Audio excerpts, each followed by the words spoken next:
Hola, soy Javier Benavente Barrón. Te presento Personas que lo cambian todo. La vida más íntima de personas que nos inspiran por su poder y su bondad para mejorar el mundo. Comenzamos. Muy buenas. Hoy tenemos el privilegio de estar en este nuevo capítulo del podcast Personas que lo cambian todo. Y tenemos con nosotros a un personaje especial, una persona multifacética y para mí es de esas personas que me han sorprendido en la vida y que me parecía que era muy oportuno que estuviera aquí. Una persona inspiradora para muchísima gente, sin lugar a dudas. Rodolfo Montero, él es cineasta, un hombre, como él dice, también del campo, del pueblo, le encanta el mundo rural, pero un gran cineasta. Multitud de premios y para los que conozcan menos, pues 2 premios Goya, uno como director y otro como productor. Rodolfo, muy buenas. Muy buenas. Gracias por tus palabras. Son excesivas para mi persona, pero bueno, las acepto con mucho cariño y no sé si soy de las personas que lo cambian todo, ni siquiera sé si quiero cambiarlo todo, pero sí que hay que estar abierto a cambiar cosas y, como decía el filósofo, somos lo que somos por lo que sabemos. Cuando lo que sabemos cambia, también cambiamos nosotros. Yo estoy dispuesto a seguir cambiando. Pero, Rodolfo, ¿quién es Rodolfo? Rodolfo Montero. Pues Rodolfo Montero es un tipo normal, libre e igual que todos los ciudadanos, ni más ni menos. Siempre me enseñaron bajo esa pauta de libertad, de respeto y de cariño, y en todas las facetas, en lo que hago, en lo que sueño, que muchas veces no es que lo confunda, sino que trato de que vaya junto, ¿no? Porque hay sueños que se realizan, otros que no, pero forman parte de vivencias, ¿no? Y esas vivencias son las que te enseñan y en esas hemos estado siempre. Yo siempre digo que ya por edad lo que soy es un aprendiz veterano, ¿no? Pero sigo siendo un aprendiz de muchas cosas, aunque en el camino vayas aprendiendo muchas cosas. Lo que te das cuenta, como Sócrates decía, es que cuanto más aprendes, más sabes lo poco que sabes. Estudiaste sociología, ¿no? Y luego te dedicaste al cine. Sí. Bueno, de hecho, mi relación con el cine es desde bien pequeño, ¿no? Nosotros, como nacimos en un pueblecito muy pequeño del sur de Cantabria, una aldea pequeña, ¿no? Pues pronto, porque fue la época del primer éxodo y gran éxodo rural de aquellos pueblos, pues se cerraron las escuelas y pronto tuvimos que ir todos los hermanos a internos, porque para mis padres lo fundamental que nos podía dar un plus en la vida era una buena educación. Entonces, con su tristeza y con la nuestra, fuimos internos desde muy pequeños. Pero había una cosa, que antes de entrar en el internado, los domingos por la tarde, íbamos a ver una sesión doble de cine. Nos merendábamos un chocolate con churros con los padres y los hermanos y luego ya cada uno al colegio donde estaba, ¿no? Y entonces para nosotros siempre, para mí y para mi hermano Nano también fundamentalmente, pero para todos, de esa historia de infancia, el cine supuso algo importante en nuestra vida, porque nosotros no queríamos que se acabara la película, queríamos que siguiéramos en aquel espacio oscuro al lado de tus hermanos y de tus padres y pasar allí como si fuera toda la semana. No nos olvidábamos de comer y de descansar, pero aquello se acababa y entrabas en el internado. Entonces, cuando tuve una sensación ya de qué era aquello y ya leí en ciertas cosas que era un negocio importante en algunos países del mundo como Estados Unidos y tal, pues empecé a pensar que por qué no dedicarme a esa historia, ¿no? Y tuve la suerte de tener una madre muy generosa y muy cómplice con los sueños, no solo míos, sino de todos los hermanos, y eso me dio alas para decir, ¿por qué no? ¿Y fue tu madre la que te influyó? Sí, mi madre nos influyó, sí, a todos los hermanos en la parte más creativa, porque mi madre era una persona muy creativa y, como siempre he dicho en algunas entrevistas, tuve la suerte de que tuve una madre inventora que inventó la televisión. Y algunas veces me han mirado así como diciendo, bueno, ¿y esto? Pues es que inventó la televisión porque fundamentalmente la televisión que había traído mi padre, comprada en Santander o en Bilbao, no funcionaba porque allí en aquel valle entre montañas y con aquellos inviernos tan en la boca del lobo no funcionaba. Y entonces mi madre, con una caja de cartón donde seguramente habría venido un lavavajillas o algo así, pues inventó su propia televisión donde recortó por delante, lo ponía entre dos sillas y allí nos metíamos. El que le gustaba el fútbol hablaba de fútbol, a mi hermana, la que vive en San Francisco, que le gustaba la moda, pues pasaba por allí las señoritas Pepis, a mí que me gustaba la literatura, pues declamaba poemas. Así inventó la televisión. Y a través de esa caja es donde tú visualizaste que querías ser A través de, sí, director de cine, a través de esa caja pensé una cosa que me ha llevado toda la vida, la reflexión, ¿no? Que es que estamos hechos por y para los sueños. Y esa es una caja de sueños. Tiene su trampa, pero yo no estoy en la trampa, yo estoy en el otro lado. Quiero decir, cuando digo tiene su trampa, digo que el entretenimiento está muy bien, pero la casquería me puede. No me gusta como es la televisión actual, ¿no? Porque se sabe desde hace mucho que vende más lo malo que lo bueno, pero yo me niego a pensar solo mercantilísticamente en eso, ¿no? Yo prefiero contar, pues eso, las historias que ayudan a la gente a salir de sus oscuridades, las historias que son luminosas, las historias que, bueno, que son agradecidas y son sensibles con las personas. Bueno, y por eso estamos aquí, porque lo que estás haciendo es, a través del cine, a través de la pantalla, influir en el cambio de nuestra sociedad y de la transformación y de apoyo a muchísimas personas, porque todas las películas que estás haciendo, documentales, van siempre en la misma línea. ¿Cómo podemos ayudar a transformar este mundo? Yo creo fundamentalmente en eso, ¿no? Yo creo que si tenemos, no diría una obligación, pero si tenemos un sueño, ese sueño tiene que ser eso, ¿no? Facilitar, posibilitar, dar luz y sobre todo, no todo el mundo tiene la misma fuerza, o sea, no está hecho de la misma pasta, pero si puedes inspirar y esa inspiración transforma, aunque sean pocos los individuos, ya has hecho mucho. Y con tus sueños llegaste ahí a hacer cine. ¿Y cómo fueron tus inicios? ¿Cuáles fueron los primeros pasos que te llevaron a hacer cine? Mis inicios, gracias a los dioses cada mañana, porque he tenido la suerte de encontrarme con gente fabulosa. Y seguramente también con gente fabulosamente, o sea, fastidiosamente complicada, pero me acuerdo hasta de ellos, hasta en lo que me enseñaron, pero fundamentalmente me acuerdo de los que fueron generosos. Y fundamentalmente desde el inicio, un tipo con muchas ganas, pero sin una preparación lógica por la edad y tal, pero las ganas mueven montañas. Cuando alguien lo tiene claro, se aparta la gente, ¿no? Y yo era de los que lo tenía claro. Y entré, conocí a Mario Camus y ese era de esas personas, en aquel momento un gran director que venía de ganar una Palma de Oro con Los Santos Inocentes en Francia y tal, pero que tuvo esos 5 minutos que yo necesitaba para poder entrar, romper ese techo de cristal que era la entrada en un plato de cine. Porque trabajaste con los mejores. Sí, he tenido luego la suerte de trabajar con los mejores. ¿Y por qué? ¿Qué hiciste para merecerte trabajar con los mejores? Pues ser muy trabajador. No, yo creo que ser trabajador, ser honesto y ser humilde. Yo siempre me he considerado un tío seguro en mi actitud, en mi toma de decisiones, pero desde la humildad. Y he tenido la suerte, de verdad, y luego he tenido esa suerte también de que esa gente, de esos que, bueno, son los mejores, pero sobre todo son las mejores personas, porque las he tratado desde lo personal, ¿no?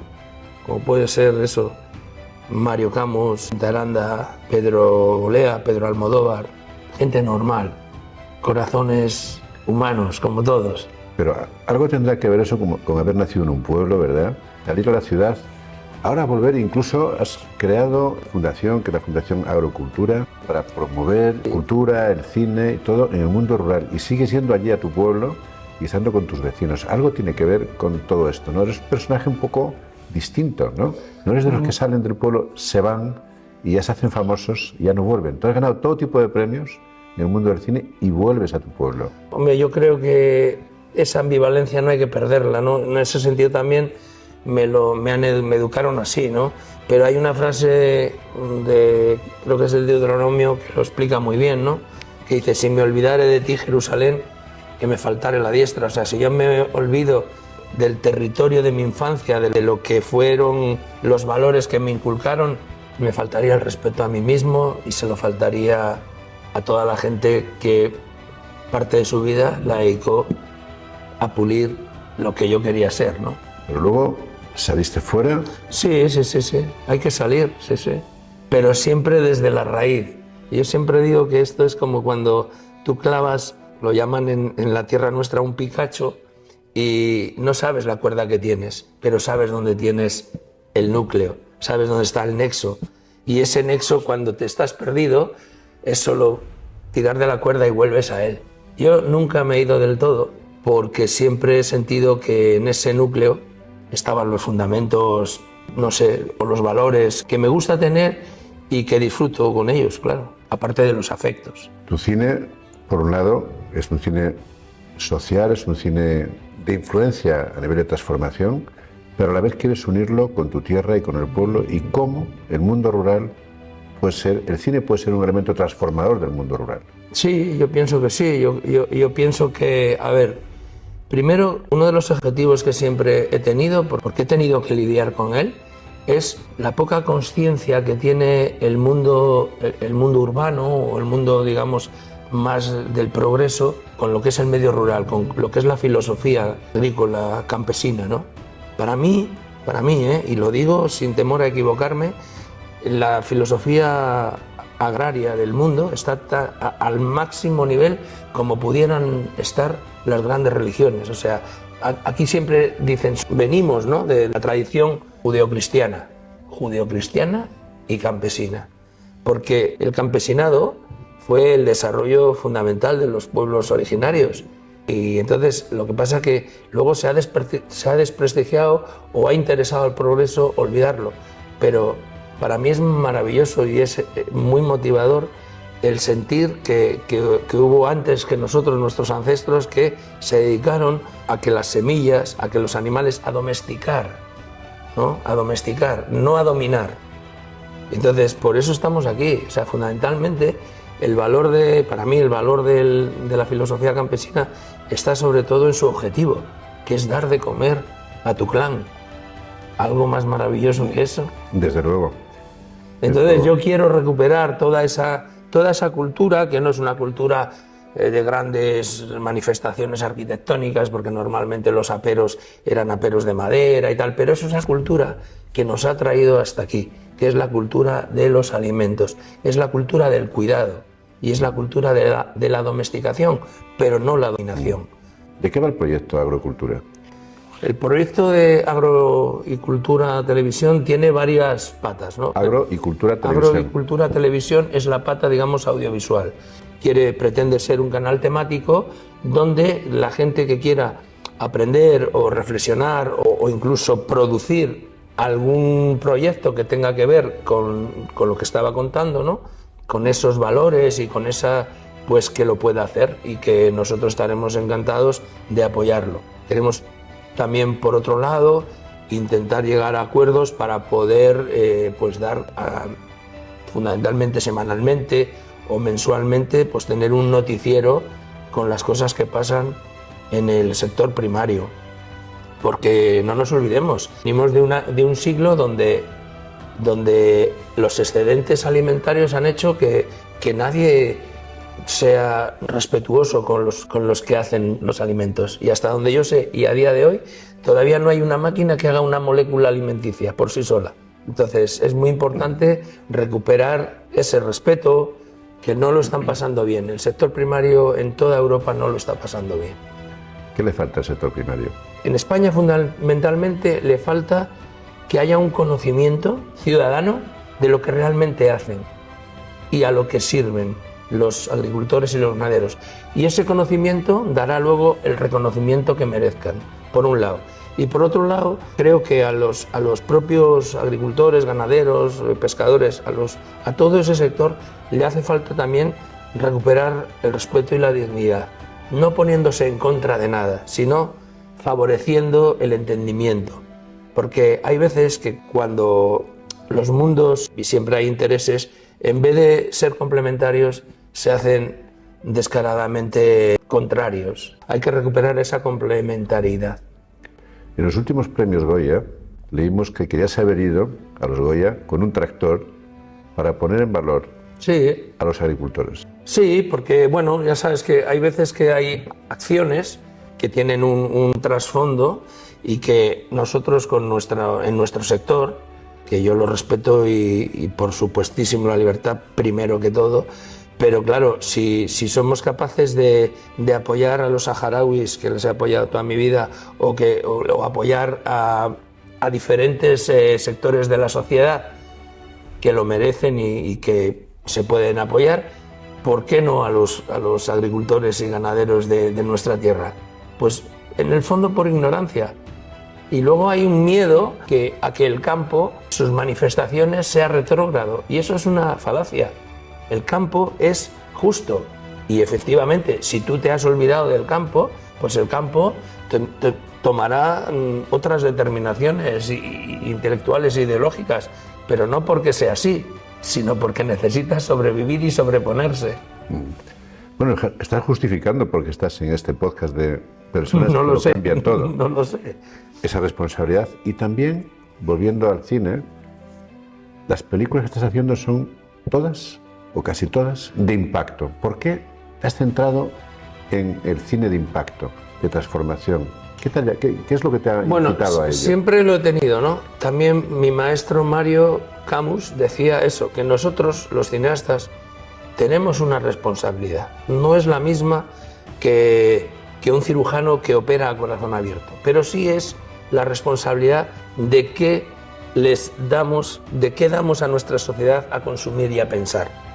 O sea, yo siempre he creído que es fundamental en toda sociedad que se precie y que quiera desarrollarse por sí misma y mejorar el espíritu crítico. Entonces, para eso hay que hacer productos que toquen el corazón, que sean verdaderos, que tengan un trasfondo, unos testimonios, unas acciones que sean sinceras. Yo no estoy en contra, en absoluto, de la ficción ni de los programas de entretenimiento. Pero llega un momento en que si todo se hace entretenimiento, al final se rompe el cordón umbilical de la sociedad, de los individuos, con lo que hay que reflexionar, con lo que de verdad importa. Y esto está pasando en nuestras sociedades. ¿Quién habla de lo que de verdad importa? ¿Quién habla de la soledad? ¿Quién habla de las diferencias tan enormes que se producen en nuestra sociedad a nivel cultural, a nivel intelectual? ¿Quién habla? Una minoría que tenemos que mantenernos fuertes para que esa minoría se amplíe hasta donde toque, pero que esa minoría exista y sobre todo sea vigorosa. Este verano has presentado Javier y la montaña. Cuéntanos un poquito. ¿Por qué esta película? ¿O este documental? Sí, esta película documental, Javier y la montaña, es la historia de una superación de un individuo con relación a una enfermedad como es la parálisis cerebral. Entonces, para mí fue un honor, ¿no? Poder disfrutar, porque cada vez que uno hace algo, en mi caso, ¿no?, tiene que tener las antenas abiertas a aprender. Por eso me encanta mi trabajo como el primer día, ¿no? Porque aprendes del protagonista, aprendes del joven que es la primera vez con el que trabajas, pero que viene con un espíritu. O sea, entonces, en el caso de Javier y la montaña, un tipo con parálisis cerebral que consigue. El objetivo era subir al campo de base del Everest y lo consiguió. Pero podía no haberlo conseguido, pero el objetivo estaba ya en la decisión él de hacerlo. ¿Y por qué lo hacía? Para dar visibilidad a todo un colectivo de más de 30.000 personas en España con parálisis cerebral. Entonces, eso es maravilloso, que nosotros podamos apoyar un proyecto de esas características y que nos inunde cariño a los demás y aprendizaje de esa enfermedad y otras muchas, ¿no? Y siempre en positivo, siempre desde la esperanza y desde la bonomía. Esos son todos los matices importantes en tu cine y en tu documental, sí, que siempre está en positivo. Fundamental. Buscando un mensaje transformador y que siempre hay salida. Fundamental. Esto sí que lo puedo decir que fue también una de las grandes enseñanzas desde niño en el ámbito más cercano, más íntimo, más familiar. Es siempre hay una rendija por donde entra la luz. Siempre hay que ir hacia eso. O sea, de verdad, siempre hay que levantarse, por mal que estés. Y yo recuerdo a mi madre eso, ¿no? cuando te levantaba para ir al colegio, o sea, ir interno y pasarte allí 15 o 30 días sin volver a casa, ella siempre tenía esas palabras: no te preocupes, que en cuanto llegues ya estás, cuando te quieras dar cuenta ya estás volviendo. Y toma un libro de poemas para que cuando ya no puedas más, léete unos poemas y recuerda a tu madre. Son cosas que yo creo mucho en eso, fundamentalmente. Sin esperanza no hay futuro. Nosotros hemos tenido el privilegio de que en la Fundación Vivo Fácil pudimos hacer el documental contigo como director, La Sociedad de la Soledad. Un documental impresionante en este momento. Muy importante. Y que además, en cuanto te lo pedimos, dijiste sí, quiero hacerlo. Cuéntanos un poquito de este documental. Pues para mí también ha sido otro aprendizaje, aparte de conoceros a todos vosotros y admirar vuestra capacidad de trabajo, vuestra capacidad de cambiar las cosas y sobre todo el agradecimiento personal a dejar hacer desde la libertad creativa y desde la sensibilidad, ¿no? O sea, para mí ha sido un aprendizaje enorme porque además hemos tocado diferentes personas, no personajes, con sus modos de soledad y con sus fórmulas, unas más acertadas que otras, de cómo salir de eso, ¿no? Entonces, para mí es un proyecto absolutamente de testimonios sinceros. O sea, la sinceridad, si a mí me preguntan qué es lo que tiene sobre todas las cosas el documental, pues yo creo que tiene una sinceridad y una autenticidad que es fundamental para los tiempos actuales. O sea, no se le pueden poner nombres y apellidos a la soledad. Estamos en una sociedad donde la soledad es un gran problema, pero mucho más que lo que yo pensaba cuando empecé. Otra de las cosas que siempre digo, gracias al cine, siempre que te metes en algo aprendes un montón de cosas. O sea, yo sabía que la soledad era un problema en nuestra sociedad, pero de verdad, Javier, nunca pensé que era un problema tan grande y tan relacionado con las diferentes generaciones, con las diferentes clases sociales, con todo en esta sociedad. ¿Y para ti, qué es la soledad? Para mí la soledad es la tristeza mayor. Todo el mundo ha sentido algunas veces la soledad, pero en el fondo yo creo que todo lo que hago, y ampliaría lo que hago a lo que hacemos, es para no sentirnos solos. Lo que pasa que, bueno, hay veces que es como un tsunami o como una galerna y te pasa por encima y te tienes que amarrar los machos y luego recuperarte. Porque siempre digo que después de la tormenta viene la calma y hay que intentar salir y levantarse de todas. ¿Y tú? ¿Cómo cuidas de ese bienestar emocional y luchas contra la soledad? Pues mira, yo no lo he reflexionado de una manera consciente, pero sí tengo algunas pautas que creo que me facilitan esa forma de lucha. Una es conexión sincera con la naturaleza. Me gusta, como sabes, ir al pueblo, subir al monte, tengo un amigo que navega, meterme en líos, aunque no tenga mucha idea, pero ver eso que es la naturaleza. La naturaleza no engaña. La naturaleza es una manera de educar magnífica porque es brutalmente sincera, ¿no? Entonces, la naturaleza me enseña, luego la amistad. Yo también tenía una abuela que decía que lo que no se cuida no se tiene, ni unos zapatos, que el día que te les vas a poner, como no les has cuidado, están rotos. Cuando más la amistad. Yo soy de las personas, y me gusta hacerlo, y lo hago con una cierta facilidad, me gusta cuidar a los que quiero y creo que me quieren. ¿Y cómo lo haces? Pues sacando tiempo, echando una mano, escuchando, para lo bueno, o sea, ser bastante recíproco en lo sincero, ¿no? O sea, también es una cosa que aprendí, ¿no? Que igual que uno está dispuesto a dar, también tiene que estar dispuesto a recibir. Y eso lo hago, pues eso, de una manera, me sale. Y habría una tercera cosa, igual más personal, no tampoco, pero bueno, que es conectarme con lo que yo considero que es la deidad. O sea, a mí me gusta dar gracias cada día. Soy creyente de una manera personal. Me gusta pues sentir que no somos nada, que somos una cosa mínima en el cosmos, pero que esa cosa mínima forma parte también de algo extraordinariamente amplio como puede ser eso, la la deidad o la espiritualidad. ¿Y crees que has encontrado ya así el propósito de tu vida? Yo creo que sí, pero como decía la canción, sigue buscando a Moby Dick, ¿no? Hay que seguir buscando, porque todo es mejorable. Pero sí, me considero, y por eso también doy gracias de verdad cada día y de corazón, me considero un hombre con suerte, ¿no? O sea, como decía el proverbio de los faraones, ¿no?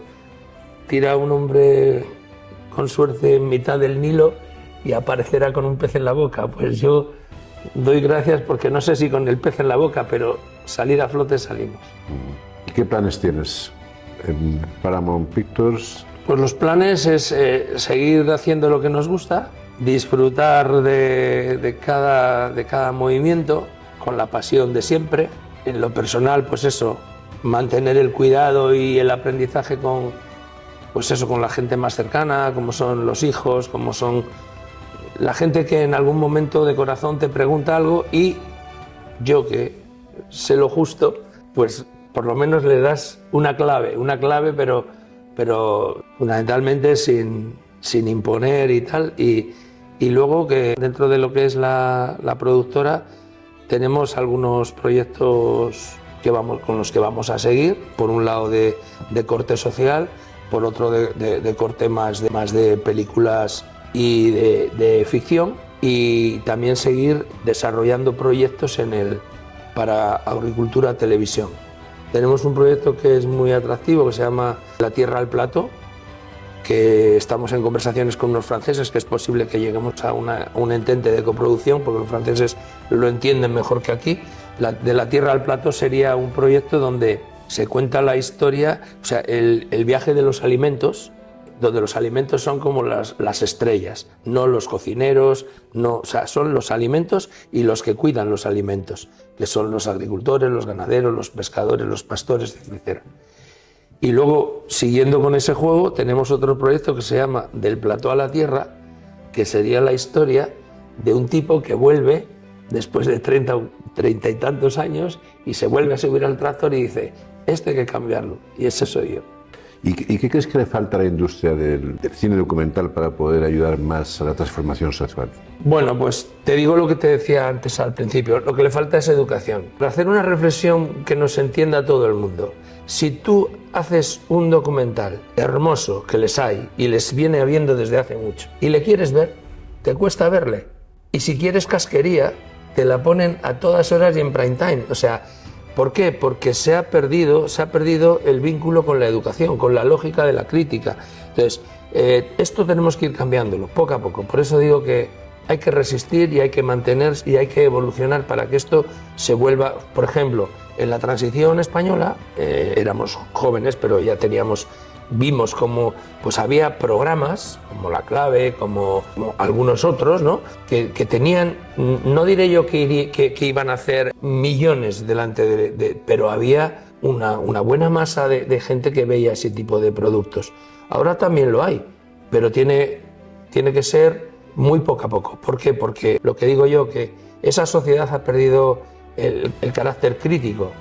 Entonces, tenemos que mantenerlo y yo creo que volverá, está volviendo, de hecho está volviendo. O sea, pero mi idea es sincera, saber que somos una minoría, pero es una minoría fundamental y de excelencia para la sociedad. Y no lo hago desde el clasismo, lo digo porque considero que este tipo de proyectos que tienen puntos sociales, puntos solidarios, puntos de reflexión sobre nuestra propia sociedad son necesarios.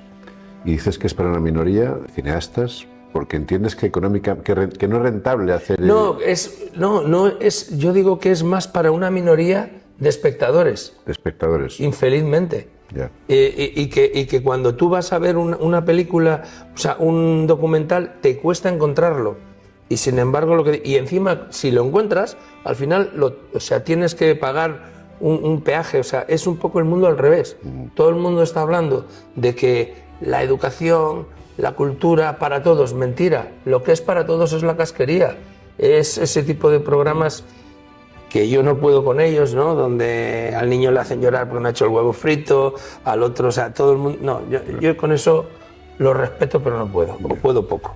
Y a los jóvenes cineastas que quieren hacer cine o documental social, ¿qué consejos les darías? Pues que sean sinceros con sus proyectos. Hay una gente joven maravillosa, haciendo cosas extraordinarias. Lo que pasa que luego, claro, una cosa es producir, que es verdad que los tiempos han cambiado y la producción se ha democratizado y es más fácil producir, pero luego hay un cuello de botella. Y entonces es una pena porque hay proyectos muy interesantes que acaban en el océano de las grandes compañías, acaban diluidas y casi no lo ve nadie. Pero no, que no pierdan la esperanza, que ese es el camino, que esto también son ciclos y que yo creo que se ha tocado ya el ciclo de lo fatuo, de lo que no te lleva a ningún sitio y la gente busca un poco asideros más decorosos o más sensatos o más sensibles, ¿no?, a lo que pasa realmente en nuestra sociedad. ¿Pero es rentable? ¿Pueden vivir de ello? No es fácil, no es fácil. Esto es como todo, hay que hacer más cosas. Hay que hacer más cosas o tener ya una posición donde tú puedes elegir ciertos proyectos o formar parte de ciertos productos. Pero los inicios en nuestro sector nunca han sido fáciles, porque también es verdad que antes cuando yo empecé, había una clase media, productores independientes, etcétera, que ahora lo han fagocitado todo, los grandes proyectos, ¿no?, las grandes plataformas. Entonces, es muy difícil que una plataforma te deje libertad para trabajar, a no ser que seas un grandísimo cineasta y que tengas tu criterio ya muy posicionado, ¿no? Entonces, claro, al final es hacer cosas bajo sus paradigmas, ¿no? Pero entonces, si el cine social o documental social no es tan interesante económicamente, ¿qué tiene de atractivo para un cineasta hacer cine de transformación social? Bueno, porque, por ejemplo, yo he sido hablando de las personas que lo cambian todo. Yo no sé si todo, pero hay cosas que hay que cambiar, ¿no? Y una de las cosas que hay que cambiar, y yo estoy desde el inicio en ese cambio, es que hemos pasado de un sistema de educación escrita a un sistema de educación visual. Estamos en el lenguaje más global de la historia del mundo, que es el lenguaje audiovisual. Entonces, ese lenguaje tiene también que servir para educar. Entonces, yo estoy en un proyecto que se llama Platino Educa, soy de los firmantes pioneros, donde es que lo que hacemos tiene que servir para nuestros jóvenes en las universidades, en los institutos, en los centros de día, donde haga falta, porque estos productos son necesarios para la educación. Entonces, en eso estamos, y igual que los gobiernos se gastan miles de millones en la educación, habrá una parte que se lo tienen que gastar en este tipo de productos educativos. ¿Y en el cine español, en qué punto estamos? El cine español siempre ha sido muy creativo. Dicho esto, el cine español siempre ha sido muy beligerante, y eso ha sido también para las élites políticas moneda de cambio. O estás conmigo o estás contra mí, ¿no? Yo siempre cuento que hasta el día de Nochevieja hay que aguantar a alguien de la familia, porque es que porque los del cine, mira, los del cine nos gusta lo que hacemos, trabajamos de sol a sol, o antes del sol y después del sol, ¿no? Entonces, lo que no puede ser es que nos utilicen sesgadamente posiciones ideológicas. Cada uno que haga el cine que quiera, porque gracias a Dios estamos en sociedad democrática y libre, cada uno que haga lo que considere, sin faltar a nadie, pero que no se nos meta a todos en una manera de entender el mundo, porque sería injusto y además es mentira. Yo, que produje un documental, para mí uno de los más potentes ideológicamente, que se llamaba El efecto Iguazú, con el que ganamos el primer Goya, que era sobre los trabajadores de Sintel que estuvieron en la Castellana durante 6 o 7 meses, se hicieron ahí como un campamento y tal. Producto magnífico, ¿no? Un proyecto que quedó maravilloso, que se enseña en las universidades, pero yo no me gusta que mi sector esté muy sesgado ideológicamente, porque no es bueno. Porque nosotros queremos que nos vean todos los que nos tienen que ver, que son nuestros ciudadanos. Habrá un director que te gusta más, otro que te gusta menos, pero ya está, como todo en la vida, ¿no? Como en la cocina. Hay cosas que te gustan más, o como al que le gusta la música clásica. Hay quien es más de Mozart y otro que es más de Haydn, ¿no? Entonces, eso por un lado. Y por otro lado, yo creo que la capacidad creadora de nuestra cultura es magnífica. Somos pueblos mediterráneos, somos pueblos muy, muy abiertos y además con un background cultural muy grande y muy diverso, ¿no? Entonces, eso cuando andas por el mundo se nota. Y encima la gente con una cierta sensibilidad y una cierta preparación lo pone en tu haber, ¿no? Dice, joder, viene de un país o es de un país donde la cultura es rica por esos derivados de la historia, claro. Porque cambiando un poco de tema, te he escuchado decir muchas veces en entrevistas que venimos de la sociedad de la nadería. ¿Qué quieres decir exactamente con esta nadería? La nadería para mí son varias cosas que es la misma, ¿no? Es la nada puesta en primer plano para que parezca el todo y mientras el todo se oculta. Es decir, la nadería es estos programas que te digo yo, que donde todo es nada, ¿no? Pero emocionalmente son muy fuertes, pero para nada, ¿no? Donde también es una cortina de humo y se pone en primera línea cuando dices, bueno, pues esto no deja de ser una noticia de la nadería. Aquí a mí lo que me importa no es quién se acostó con no sé quién, ¿sabes? Si es punible que lo decida un juez, pero a mí lo que me importa es saber cuáles son los índices de pobreza de mi país o cuáles son los índices de educación o cómo se puede mejorar la soledad en el mundo rural, por ejemplo. Entonces, somos una sociedad donde la nadería está en todo, interesadamente. Y por eso los cineastas tenemos que tener ahí, decir, cuidado. Y volviendo a ese mundo rural que acabas de comentar, ¿qué les dirías a esas personas o esos jóvenes que se van fuera del mundo rural porque no hay oportunidades en los pueblos, en ese mundo rural? Ese mundo olvidado, poblado, diríamos más bien de servicios que no de personas. Por los que conozco y por la cercanía, se lo digo con la acción, ¿no? O sea, tenemos que ser hombres de ejecutar. Y para eso hay algunas veces que tenemos que saltarnos algunas de esas leyes innobles que se han producido durante un proceso de desgaste del mundo rural, ¿no? Como no puedes hacer esto, no puedes hacer lo otro, no, ¿sabes? O sea, no puedes sembrar esto, o sea, es como que te han llevado a un no, todo es no. Entonces hay que decir, mira, si te quieres quedar, si tienes valor para quedarte, fortalece tu aprendizaje, únete a tus iguales y lucha por poder hacer una vida digna. Yo tengo jóvenes cercanos a mí que están manejando, bueno, alguno conoces tú, manejando ya una ganadería de 300, 400 animales y con decisiones cada día y con una alegría con una alegría inmensa de poder hacer esa vida. Pero ¿quién dijo que era fácil? Bueno, yo, esta persona que dices, que me presentaste y que conozco, ¿Sí? La verdad es que me quedó impresionado, pues un chaval con 24, 25 años, con su carrera, con 300 cabezas de vacas, ¿no? Creo que eran vacas. Nodrizas, sí. Y un cebadero importante. Un cebadero, y escuchándole hablar me pareció impresionante. Digo, es todo un ejemplo de persona, de cómo en el campo se pueden hacer cosas. Y volviendo más a lo que también contaba siempre mi madre, ¿no? Es decir, vosotros prepararos. De verdad, que si estáis preparados, no pasa nada donde estéis, y más ahora con los cambios tecnológicos. O sea, la preparación es el fundamento, pero luego poder vivir en el campo, se puede vivir.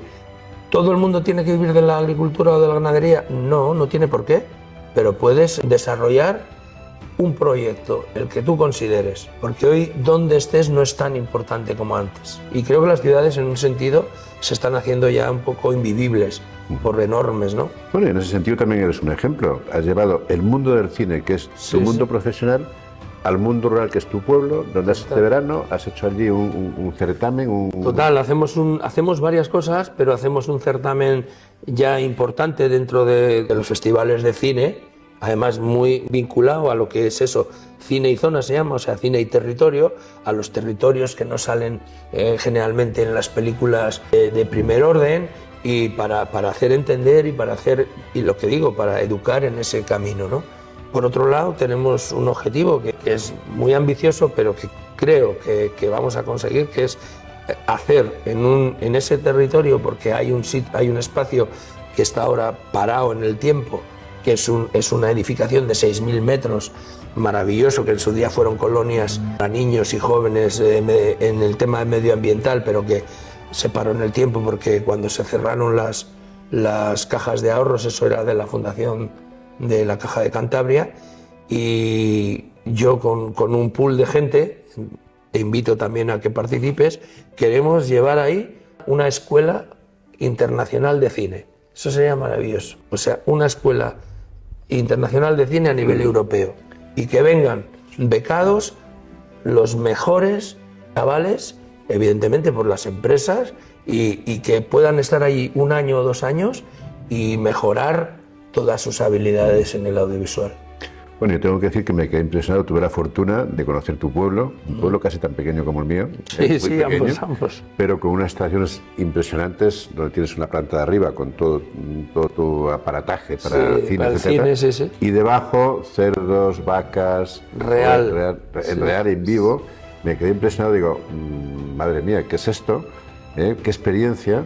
Digo, ¿y esto no lo pueden llevar más personas, directores del mundo del cine al mundo rural? Porque esto es una transformación total. Pues mira, esta semana pasada han estado allí unos comisarios europeos, porque después de pelearlo mucho, que me dijeron no 20 veces, conseguí que Europa entendiera que ese proyecto era un proyecto de desarrollo rural a carta cabal, ¿no? Entonces han venido unos inspectores europeos y se han quedado, pero encantados, de verdad. Los más adormilados, los de allí, los del plan de desarrollo de allí, porque les ha venido un poco grande, pero ahora están encantados, ¿no? Y digo esto porque al final son proyectos donde, no sé si todo, pero muchas cosas hay que cambiar. Y en esas estamos, en cambiar muchas cosas, pero para volver a lo que siempre nuestra dicotomía es tradición, pues por un lado mantener las cosas importantes de los valores y tal, y por otro lado innovación. O sea, ¿y qué innovación más grande? Pues eso, que debajo, encima de una granja real, o sea, real, que funciona, haya un plato de televisión donde si Dios quiere pronto empezaremos a dar noticias semanalmente sobre el mundo agrario a nivel nacional. Eso es un gran ejemplo de todo lo que se puede hacer en el mundo del campo, que solamente hace falta ganas, un poquito de imaginación, es decir, bueno, y que alguien apoye. Se apoyan tantas cosas por ahí inútiles, ¿verdad? Y estas cosas que tampoco llevan tanto y sin embargo son transformadoras al máximo. Son transformadoras. Yo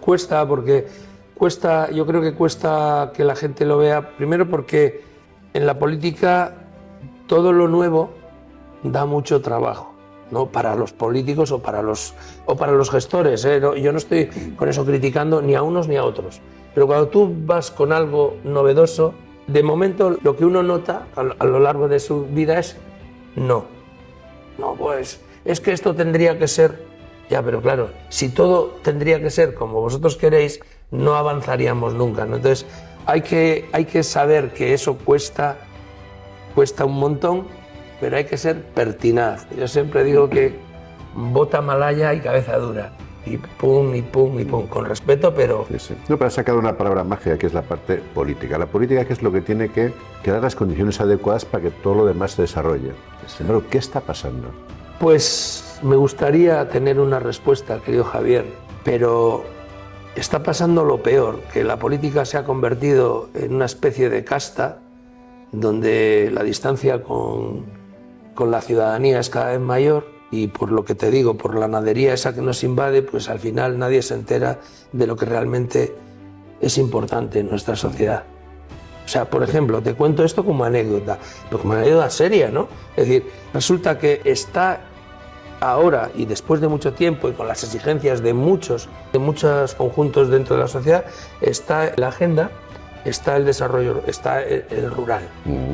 Pero de verdad cogido con papel de fumar, porque luego no hay realidad. Lo que yo digo rural real, no hay mundo rural real. Hay no sé qué o sea, cosas que dices, no, mirad, de verdad me parece muy bien que uno tenga en un florero tomates, pero de esos no va a comer todo el año. Entonces, respetad al que tiene 400 vacas, al que tiene una novedad, por ejemplo, a nivel de robótica o consigue que algo nuevo funcione en ese sector. cuesta un montón. Sí. Rodolfo, ¿y cuáles son tus próximos proyectos? Pues mis próximos ¿A dónde quieres llegar en la vida? ¿A dónde estoy? Aquí y ahora. No sé, yo he sido siempre ambicioso en los sueños, ambicioso, y he sido, y lo sigo siendo, pero antes era muy competidor y eso sí que me ha cambiado el tiempo y me gusta ese cambio, y ahora soy muy compartidor. ¿Dónde me gustaría llegar? Me gustaría llegar, no yo, sino lo que yo planteo, llegar a toda la gente que le pueda valer.